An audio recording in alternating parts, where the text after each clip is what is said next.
Today at the Board of Education meeting here in Richmond, state officials approved the final regulations around the use of seclusion and restraint in public schools across Virginia. Parents and advocates say children can be impacted by these disciplinary methods both mentally and physically. These rooms are dark and scary for children. At 13 years old, Alexander Campbell is sharing his story to the Virginia Board of Education. He told me that if I ever told my parents, he would lock me in the room every day. Campbell is on the autism spectrum and went to a private school where he was put in a seclusion room, similar to this one at the Faison Center in Henrico. Staffers there use seclusion rooms and restraints as a last resort to keep students safe from hurting themselves or others.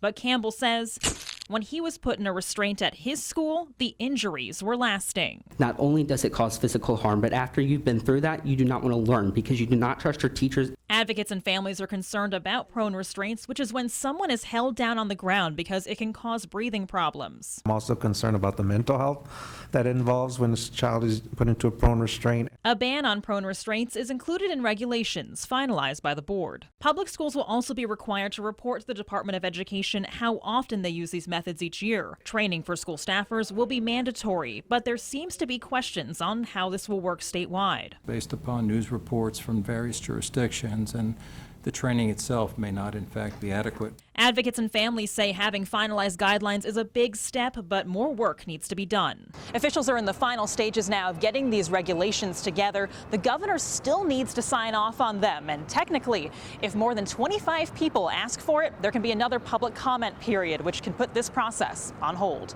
For now, reporting in Richmond, I'm Sara McCloskey.